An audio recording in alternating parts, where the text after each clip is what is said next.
అంతేగాని కూర్చోబెట్టి భయపడిపోయి సర్దటాలు ఇంక నేను చేయను. 12 సంవత్సరాల తర్వాత ప్రతి ఒక్కరు we have to earn our position in a party.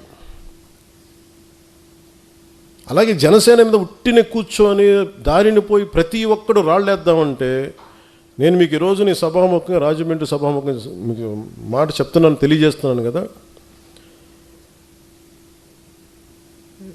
దానికి తగ్గ కాన్సిక్వెన్స్ అయితే ఉంటుంది.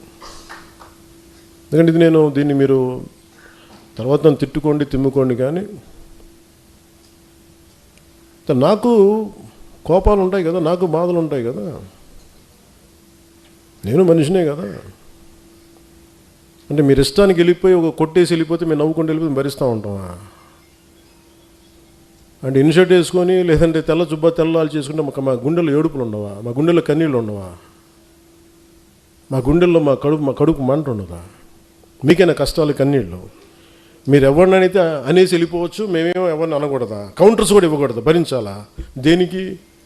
మేము రాజకీయాల్లో ఉన్నామన్నా, అంతకుముందు మేము యాక్టింగ్లో ఉన్నామన్నా, అంటే పేరు ప్రఖ్యాతులు మేము చేసుకున్న తప్పు, మేము వచ్చింది మాకైనా శిక్ష అది.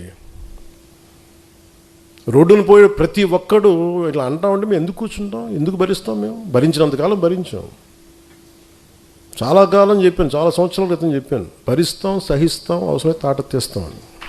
ఇది నేను సరదాగా చెప్పలా, అదేదో సినిమా డైలాగులుగా చెప్పాలి. నాకు ఉన్న చిరాకు విసుగు, ఎందుకంటే చాలా సగటు మనిషి కోపం నాది. భరించి భరించి భరించి ఎంతకాలం భరిస్తాం? దేనికైనా హద్దు పొద్దు ఉండదు ఎవరికైనా.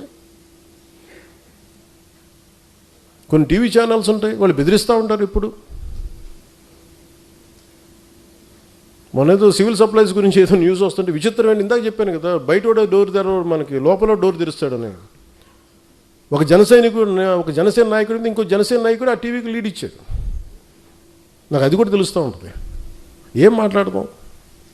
సివిల్ సప్లైస్ ఏదో రైస్ ఇట్లా ఉంది, అది ఇదని మాట్లాడితే నాకు ఆశ్చర్యం కలిగింది.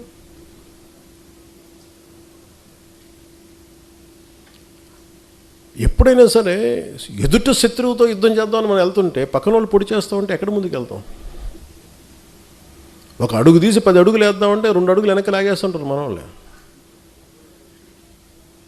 సో అందుకని ఇంక నేను ఇప్పటిదాకా నేను పార్టీ పగ్గాలు పూర్తిగా ఎందుకు తీసుకోలేదంటే, నాకు అనుభవాలతో రాటు తేలిన సమూహం వచ్చేవరకు నేను వెయిట్ చేద్దాం. పుష్కర కాలం వెయిట్ చేశాను.